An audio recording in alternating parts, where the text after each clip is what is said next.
Israel Iran ಯುದ್ಧ America ಕೂಡ ಇದೆ. ಇಸ್ರೇಲ್ ಮತ್ತು ಅಮೆರಿಕ ಒಂದೇ ಹೇಳ್ತಾ ಇರೋದು ಪರಮಾಣುವನ್ನು ಹೊಂದೋ ಹಾಗಿಲ್ಲ ಅಂತಿದೆ. ಬಟ್ ಅದು ಆಲ್ಮೋಸ್ಟ್ ಆಲ್ ಈಗ ಕೊನೆ ಹಂತಕ್ಕೆ ಬಂದಿದೆ ಅಂತಿದ್ದಾರೆ ಇರಾನ್ನಲ್ಲಿ. ಅಮೆರಿಕ ದಾಳಿ ಬೆನ್ನಲ್ಲೇ ರಣರಂಗಕ್ಕೆ ರಷ್ಯಾ ಎಂಟ್ರಿ ಆಗ್ತಾ ಇದೆ. ಇರಾನ್ ಜೊತೆಗೆ ರಷ್ಯಾ ಮಾತುಕತೆಯನ್ನ ಮಾಡ್ತಾ ಇರೋದು. ಇರಾನ್ ಇಸ್ರೇಲ್ ಮಧ್ಯೆ ಘನಘೋರ ಯುದ್ಧ ಆರಂಭವಾಗಿದೆ. ಅಮೆರಿಕ ಕೂಡ ಇದೆ. ಸೊ ರಷ್ಯಾ ಆ ಕಡೆಗೆ ಎಂಟ್ರಿ ಆಗಿದೆ ಅಂತಿದ್ದಾರೆ. ಸೊ ಸರ್ಫ್ರಾನ್ ಅಂತ ಹೇಳಿ ನಮ್ಮ ಜೊತೆಗೆ ಸಂಪರ್ಕಕ್ಕೆ ಸಿಗ್ತಾ ಇದ್ದಾರೆ ಇಸ್ರೇಲ್ನಿಂದ. ನಮಸ್ಕಾರ.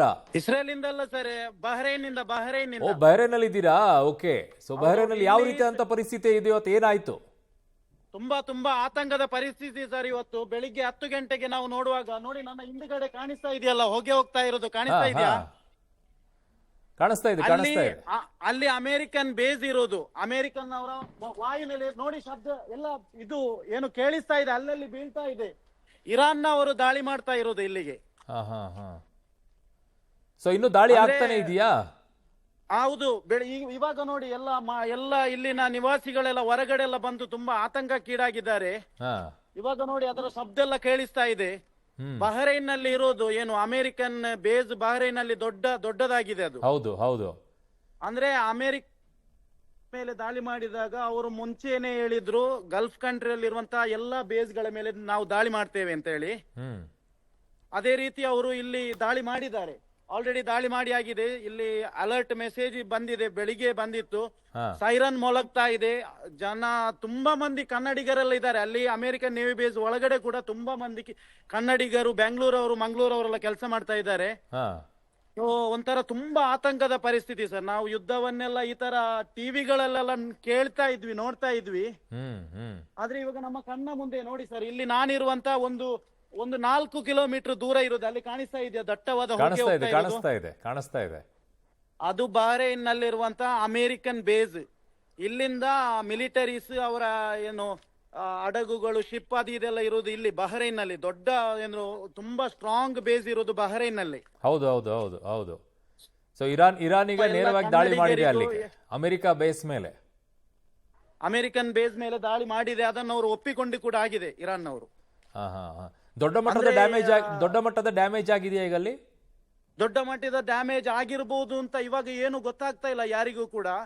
ಅಂದ್ರೆ ನಿನ್ನೆಯೇ ಅಲ್ಲಿನ ಅಮೆರಿಕನ್ ಏನು ಸೋಲ್ಜರ್ಸ್ ಇದ್ದಾರೆ, ಅವರ ಬೇರೆ ಕಡೆಯನ್ನೆಲ್ಲ ಶಿಫ್ಟ್ ಮಾಡಿದ್ದಾರೆ ಅಂತ ಎನ್ನುವಂತ ಮಾಹಿತಿ ಕೂಡ ನನಗೆ ನನ್ನ ಸ್ನೇಹಿತ ಶಮೀರ್ ಗುರುಪುರ ಅಂತ ಹೇಳಿ ಕೊಟ್ರು. ಸೊ ಅಲ್ಲಿ ನೋಡಿ, ನಾವು ತುಂಬಾ ಆತಂಕಕ್ಕೀಡಾಗ್ತಾ ಇದ್ದೇವೆ ಇಲ್ಲಿ. ಅಲ್ಲಿರೋರು ಯಾರು ಇದ್ದಾರೆ ನಿಮಗೆ ಪರಿಚಯ? ಅಲ್ಲಿ ತುಂಬಾ ಮಂದಿ ಕೆಲಸ ಮಾಡ್ತಾ ಇದ್ದಾರೆ ಬೇಸ್ ನ ಒಳಗಡೆ. ಅವ್ರ ಕಾಂಟ್ಯಾಕ್ಟ್ ಇದೆ ನಿಮಗೆ? ಅವರ ಕಾಂಟ್ಯಾಕ್ಟ್ ಇದೆ. ಅವರು ಇವಾಗ ಸೇಫ್ ಆಗಿದ್ದಾರೆ. ಅವ್ರಿಗೆ ಅಂದ್ರೆ ಅಲ್ಲಿನ ಒಳಗಡೆ ಇರುವಂತಹ ಕೆಲವೊಂದು ಡಿಪಾರ್ಟ್ಮೆಂಟ್ ಗಳಲ್ಲಿ ಕೆಲಸ ಇರುತ್ತೆ. ಅಂದ್ರೆ ಬೇಸ್ ಒಳಗಡೆ ಯಾರು ಸೈನಿಕರಿಗೆ ಬೇಕಾಗುವಂತಹ ರೆಸ್ಟೋರೆಂಟ್ ಅದು ಇದೆಲ್ಲ ಅದೆಲ್ಲ ಇದೆ. ನೋಡಿ ಅಲ್ಲಿ ನೋಡಿ, ಮತ್ತೆ ಬೀಳ್ತಾ ಇದೆ, ಶಬ್ದಗಳು ನಿಮ್ಗೆ ಕೇಳ್ತಾ ಇರಬಹುದು. ಸೊ ಇನ್ನು ದಾಳಿ ನಡೀತಾನೆ ಇದೆ. ದಾಳಿ ಇದು ನಡೀತಾನೆ ಇದೆ. ಮತ್ತೆ ನಾವು ಆಲೋಚನೆ ಮಾಡುದು ಸರ್, ಇಷ್ಟೊಂದು ದಾಳಿ ಕ್ಲೀನ್ ಆಗಿ ನಡೀತಾ ಇದೆ, ಅದನ್ನು ಏನು ಪ್ರತಿರೋಧ ಮಾಡುವಂತಹ ಶಕ್ತಿ ಏನು ಇಲ್ಲಿ ಇವರಿಗೆ ಇಲ್ವಾ? ಅಥವಾ ಇವರು ಯಾಕೆ ಈ ತರ ಬಿಟ್ರು? ಅಥವಾ ಅಚಾನಕ್ ಆಗಿ ನಡೆದಿರುವುದೇನಲ್ಲ. ಅಂದ್ರೆ ಇರಾನ್ ಮುಂಚೆನೆ ಇವರಿಗೆ ಇದು ಕೊಟ್ಟಿತ್ತು, ಎಚ್ಚರಿಕೆಯನ್ನು ನೀಡಿತ್ತು. ನಮ್ಮ ಭೂಪ್ರದೇಶದ ಮೇಲೆ ಅಮೆರಿಕ ದಾಳಿ ಮಾಡಿದ್ರೆ ನಾವು ಖಂಡಿತ ಗಲ್ಫ್ ನಲ್ಲಿರುವಂತಹ ಬೇಸ್ ಮೇಲೆ ದಾಳಿ ಮಾಡ್ತೇವೆ ಅಂತ. ಅದೇ ರೀತಿ ಅವರು ಮಾಡಿದ್ದಾರೆ.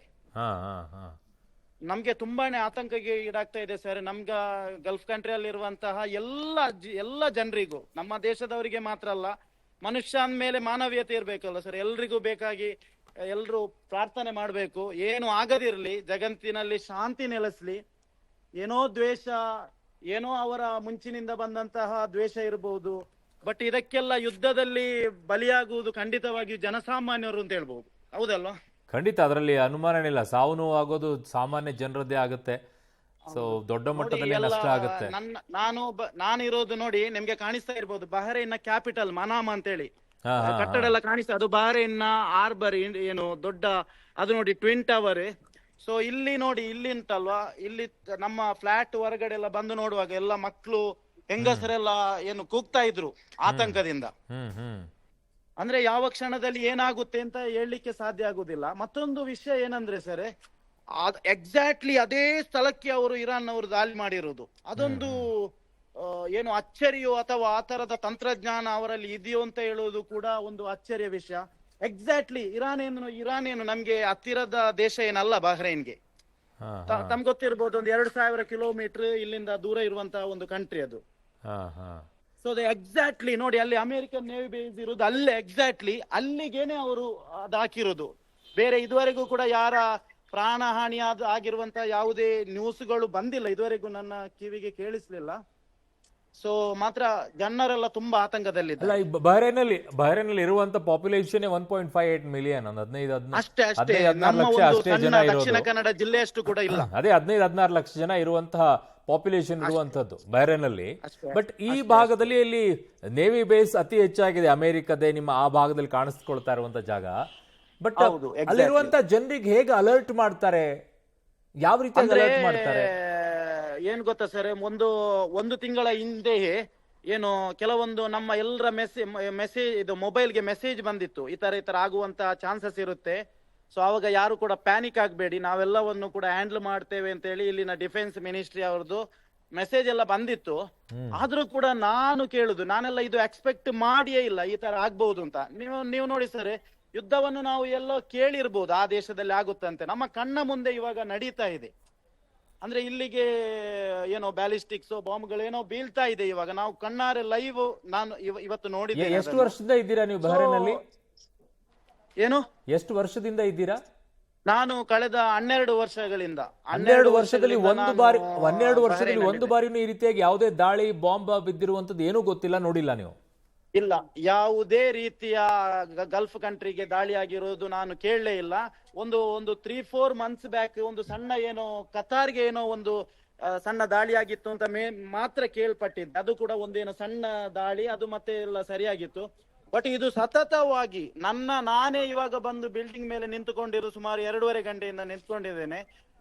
ಒಂದು 10-15 ಬಾರಿ ದೊಡ್ಡದಾಗಿರುವಂತಹ ಶಬ್ದ ಕೇಳಿಸಿದ್ದು, ಅಷ್ಟೇ ದೊಡ್ಡ ಮಟ್ಟದಲ್ಲಿ ಹೊಗೆ ನೋಡಿ 1.5 ಗಂಟೆ ಆಯ್ತು ಅಲ್ಲಿ. ಆ ತರ ಅಷ್ಟು ದೊಡ್ಡ ಪ್ರಮಾಣದಲ್ಲಿ ಹೊಗೆ ಹೋಗ್ತಾ ಇರೋದು. ಸೊ ಅಲ್ಲಿ ಏನಾಗಿದೆ, ನಮ್ಮ ಯಾರಾದ್ರೂ ಜನರಲ್ಲಿದ್ರ ಮತ್ತೆ ಯಾವ ತರ ಹಾನಿ ಆಗಿದೆ ಅಂತ ಒಂದೇ ಒಂದು ಐಡಿಯಾ ಇಲ್ಲ. ತುಂಬಾ ಪ್ಯಾನಿಕ್ ಆಗಿದ್ದೇವೆ ನಾವು. ಆಬ್ವಿಯಸ್ಲಿ ನೋಡಿ, ನಮ್ಗೆ ಒಂದು ವಿಶ್ವಾಸ ಇತ್ತು, ಏನೋ ಇಲ್ಲಿ ಗಲ್ಫ್ ಕಂಟ್ರಿಗೆ ದಾಳಿ ಮಾಡುವಾಗ ಅದನ್ನು ಎದುರಿಸುವಂತಹ ಶಕ್ತಿ ಇವರಲ್ಲಿ ಇರಬಹುದು ಅಂತ. ಬಟ್ ಇವರು ಏನು ಮಾಡಿಲ್ಲಲ್ವಾ, ಅದು ಯಾವ ತರ ಅಷ್ಟು ಈಸಿಯಾಗಿ ದಾಳಿ ಮಾಡಿದ್ರು ಅಂತ ನಮ್ಗೊಂದು ಗೊತ್ತಾಗ್ತಾ ಇಲ್ಲ ಸರ್.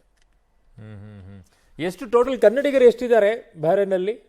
ಕನ್ನಡಿಗರು ಅಂದ್ರೆ ಕನಿಷ್ಠ ಅಂದ್ರೆ 1 ಲಕ್ಷ, ಅದು ಎಕ್ಸಾಕ್ಟ್ಲಿ ಪಾಪ್ಯುಲೇಷನ್ ಗೊತ್ತಿಲ್ಲ. ತುಂಬಾನೇ ಕನ್ನಡಿಗರಿದ್ದಾರೆ ಇಲ್ಲಿ. ಮಾತ್ರ ಇಲ್ಲಿ ಜನಸಂಖ್ಯೆ ಇರುವುದೇ ಒಂದು 15-16 ಲಕ್ಷ ಕನ್ನಡಿಗರು ಇದ್ದಾರೆ. ಆದ್ರೆ ಸೌದಿ ಅರೇಬಿಯಾದ ರೀತಿ ಅಲ್ಲ, ಬಹಳಷ್ಟು ಸಣ್ಣ ದೇಶ ಇದು. ಅಲ್ಲ, ದ್ವೀಪ ರಾಷ್ಟ್ರ ಅಲ್ಲ, ಅದು ಚಿಕ್ಕದಾಗಿರುವ ದ್ವೀಪ ರಾಷ್ಟ್ರ 33 ದ್ವೀಪಗಳಲ್ಲಿ ಅದು ಒಂದು ಬರುತ್ತೆ. ಬಟ್ ಇನ್ನೊಂದು ಗಮನಿಸಬೇಕು ಸರ್, ಇಲ್ಲಿ ಮುಖ್ಯವಾಗಿ ನೋಡಿ, ಈ ಮನುಷ್ಯನ ದ್ವೇಷಕ್ಕೆ, ಮನುಷ್ಯನ ಅಹಂಕಾರಕ್ಕೆ ಜಾತಿ ಭೇದ ಧರ್ಮ ಇಲ್ಲ ಅಂತ ಇದರಿಂದ ಸ್ಪಷ್ಟ. ಯಾಕೆ ಗೊತ್ತಾ, ಇದು majorly Muslim country Bahrain. Iran ನೋಡುವುದಾದ್ರೆ ಅಲ್ಲಿ ಕೂಡ ಮುಸ್ಲಿಂಗಳ ಸಂಖ್ಯೆ ಜಾಸ್ತಿ. ಅವರೇ ಇಲ್ಲಿಗೆ ಅಟ್ಯಾಕ್ ಮಾಡಿದ್ದಾರೆ ಅಂದ್ರೆ ಮತ್ತೇನು ಸರ್, ಒಂದು ಯಾವುದೇ ನೋಡಿ ದ್ವೇಷ ಅಹಂಕಾರದಿಂದ ಅವರನ್ನು ಅಲಿಸಬೇಕು ಅನ್ನುವಂತ ಒಂದು ಉದ್ದೇಶ ಮಾತ್ರ ಅವರಲ್ಲಿ ಇರುವುದು. ಅಲ್ಲ, ಅದ್ರಲ್ಲಿ ಮತ್ತೆ ಬರುತ್ತೆ ಅಲ್ಲ ಶಿಯಾ ಸುನ್ನಿ ಅಂತ. ಶಿಯಾ ಸುನ್ನಿ ಅಂತ ಬರುತ್ತೆ. ಮತ್ತೆ ಇರಾನ್ ಕೂಡ ಬಹ್ರೈನ್ ನಲ್ಲಿರುವಂತಹ ಇರಾನಿಗಳಿಗೆ ಎಚ್ಚರಿಕೆಯನ್ನು ಕೂಡ ನೀಡಿತ್ತು. ಅಂದ್ರೆ ನೀವು ಸೇಫ್ ಆಗಿರ್ಬೇಕು ಅಂತ ಹೇಳಿ. ಓನ್ಲಿ ಬಹ್ರೈನ್ ನಲ್ಲಿರುವಂತಹ ಇರಾನಿಗಳು ತುಂಬಾ ಇದ್ದಾರೆ. ಅವರಿಗೆಲ್ಲ ಅವರ ಮಿಲಿಟರಿ ಪೇಜ್ ಅಲ್ಲಿ ಕೂಡ ಬಂದಿತ್ತು, ನೀವು ಸೇಫ್ ಆಗಿರ್ಬೇಕು ಅಂತ. ಬಟ್ ಅನ್ಫಾರ್ಚುನೇಟ್ಲಿ ನೋಡಿ, ಇದು ಎಲ್ರು ಕೂಡ ಪ್ಯಾನಿಕ್ ಆಗಿದ್ದಾರೆ, ಎಲ್ರು ಕೂಡ ಗಾಬರಿಯಿಂದ ಇದ್ದಾರೆ. ಅದು ಕೂಡ ನಮ್ಮ ಪವಿತ್ರ ಉಪವಾಸ, ನಮ್ಗೆ ರಂಜಾನ್ ತಿಂಗಳು. ನಾವು ಏನಿಲ್ಲ, ಎಲ್ರು ಕೂಡ ಸೇಫ್ ಆಗಿರ್ಬೇಕು ಅಂತ. ಒಬ್ಬ ವ್ಯಕ್ತಿನ ಜೀವ ಕೂಡ ಇದಾಗಬಾರದು. ಯಾರ ಕೊಲ್ಲುವಂತ ಅಧಿಕಾರ ದೇವರು ನಮ್ಗೆ ಕೊಟ್ಟಿಲ್ಲ. ಮನುಷ್ಯನ ಅಹಂಕಾರ ದ್ವೇಷದಿಂದೆಲ್ಲ ಇಷ್ಟೆಲ್ಲ ಆಗ್ತಾ ಇದೆ. ಸೊ ಇಂತ ಒಂದು ತುಂಬಾನೇ ಒಂದು ಪರಿಸ್ಥಿತಿ ಸರ್ ಇವತ್ತು ಲೈಫ್ ಅಲ್ಲಿ. ಇರಾನ್ ಕೂಡ ಒಪ್ಕೊಳ್ಬೇಕಾಗಿತ್ತಲ್ವಾ, ನಾವು ಪರಮಾಣು ಹೊಂದಲ್ಲ ಬಿಡಿ ಅಂತ ಹೇಳಿ ಸುಮ್ನೆ ಇರ್ಬೋದಾಗಿತ್ತಲ್ವಾ? ಪರಮಾಣು ಹೊಂದುತ್ತಾ ಇರೋದಕ್ಕೆ ಇಷ್ಟೆಲ್ಲ ಆಕ್ರೋಶ ಬರ್ತಾ ಇರೋದು. ಖಂಡಿತ, ಯಾವುದೇ ದೇಶ ಆಗಿದ್ರು ಸರ್, ಅದು ನೋಡಿ ಏನ್ ಮಾಡ್ಲಿಕ್ಕೆ ಉಂಟು ಸರ್. ನೋಡಿ, ಮನುಷ್ಯನಿಗೆ ಬೇಕಾಗಿರೋದು ಒಂದು ಮಲಗ್ಲಿಕ್ಕೆ ಜಾಗ, ಒಂದು ಪೀಸ್ಫುಲ್ ಆಗಿರೋಕೆ ಲೈಫ್ ಅಷ್ಟೇ. ಈ ಇನ್ನೊಬ್ಬರನ್ನು ಕೊಂದು ಇನ್ನೊಂದು ದೇಶವನ್ನು ಹಾನಿ ಮಾಡಿ ಏನು ಒಂದು 500,000 ವರ್ಷ ಬದುಕಲಿಕ್ಕೆ ಇದೆಯಾ ಭೂಮಿ ಮೇಲೆ? ಅಲ್ಲ ನಾನ್ ಕೇಳಿ ಸರ್, ಒಂದು 500 ವರ್ಷ ನಿಮ್ಗೂ ನಮ್ಗೆ ಅಲ್ಲ ಇಸ್ರೇಲ್ನವ್ರಿಗೆ ಇರಾನ್ನವ್ರಿಗೆ ಬದುಕಲಿಕ್ಕಿದ್ರೆ ನಾವು ಏನಾದ್ರೂ ಮಾಡ್ಬೋದಿತ್ತು. ತುಂಬಾ ವರ್ಷ ಏನು ಒಂದು ಮ್ಯಾಕ್ಸಿಮಮ್ ಅಂದ್ರೆ 50 ವರ್ಷ ನಂತರ ಈ ಶುಗರ್ ಅದು ಇದು ಅನ್ಹೆಲ್ದಿಯಾಗಿ ಲೈಫ್ ದುಡ್ತಾ ಹೋಗ್ಬೇಕು. ಮತ್ತೆ ಯಾಕೆ ಸರ್ ಈ ತರ ದ್ವೇಷ ಎಲ್ಲ? ಓಕೆ, ಇನ್ನೊಂದ್ಸಲ ನೋಡಿ ಪೂರ್ತಿ- ಸರ್, ಇನ್ನೊಂದ್ಸಲ ನಿಮ್ಗೆ ಕಾಣಿಸ್ತಾ ಪೂರ್ತಿಯಾಗಿ ಇದೆಯಾ? ಒಂದ್ಸಲ ಕಾಣಿಸ್ತಾ round ಇದೆಯಾ? ದೃಶ್ಯಗಳನ್ನು ತೋರಿಸ್ಬೋದಾ, ಅಲ್ಲಿ ಹೇಗಿದೆ, ಯಾವ ಪರಿಸ್ಥಿತಿ ಇದೆ ಅಂತ ಹೇಳಿ? ಏನು ಪೂರ್ತಿಯಾಗಿ ಒಂದ್ ರೌಂಡ್ ಪೂರ್ತಿಯಾಗಿ ತೋರಿಸ್ಬೋದಾ, ಅಲ್ಲಿ ಯಾವ ರೀತಿಯಾಗಿ ನೋಡಿ ಪರಿಸ್ಥಿತಿ ಇದೆ? ನೋಡಿ ನಿಮ್ಗೆ ಕಾಣಿಸ್ತಾ ಇದೆಯಾ? ಹಾ, ಕಾಣಿಸ್ತಾ ಇದೆ. ನೋಡಿ, ಇದು ನಾನಿರುವಂತಹ ಬಹರೈನ್ ಕ್ಯಾಪಿಟಲ್ ಮನಾಮ್ ಅಂತ ಹೇಳಿ, ಅಲ್ಲಿ ದೊಡ್ಡ ದೊಡ್ಡ ಬಿಲ್ಡಿಂಗ್ ಎಲ್ಲ ಕಾಣಿಸ್ತಾ ಇದೆಯಲ್ಲ. ಹಾ ಹಾ ಇಲ್ಲಿಂದ ಈ ತರ ಒಂದು 4 ಕಿಲೋಮೀಟರ್ ಹೋದೆ ಅಲ್ಲಿ ಹೊಗೆ ಹೋಗ್ತಾ ಇದೆಯಲ್ಲ ದಟ್ಟ, ಅದು ಅಮೆರಿಕನ್ ನೇವಿ ಬೇಸ್, ಅಮೆರಿಕನ್ ವಾಯುನೆಲೆ ಅದು. ಓಕೆ. ಅಲ್ಲಿಗೆ ಆಗಿರುವಂತಹ ಮಾಹಿತಿ ಇಲ್ಲ. ಹ್ಮ್ ಅಲ್ಲಿ ಎಕ್ಸಾಕ್ಟ್ಲಿ ಅಲ್ಲಿಗೇನೆ ಅಟ್ಯಾಕ್ ಆಗಿರೋದು. ಹ್ಮ್ ಮತ್ತೆ ನೋಡಿ, ಜನರೆಲ್ಲ ತುಂಬಾ ಏನು ಬಿಲ್ಡಿಂಗ್ ಮೇಲೆ ಬಂದು ಮತ್ತೆ ಹೊರಗಡೆ ಎಲ್ಲ ನಿಂತ್ಕೊಂಡೆಲ್ಲ ಮಾತನಾಡ್ತಾ ಇದ್ದಾರೆ. ತುಂಬಾ ಆತಂಕಕ್ಕೀಡಾಗಿದ್ದಾರೆ. ಅಂದ್ರೆ ಯಾರು ಕೂಡ ಇವತ್ತು ವರ್ಕ್ ಇರುತ್ತೆ ಅಲ್ವಾ. ಹೌದು. ಥ್ಯಾಂಕ್ ಯು ಸಫ್ರಾನ್ ಅವರೇ, ಪಬ್ಲಿಕ್ ಜೊತೆಗೆ ಮಾತಾಡಿದ್ದಕ್ಕೆ.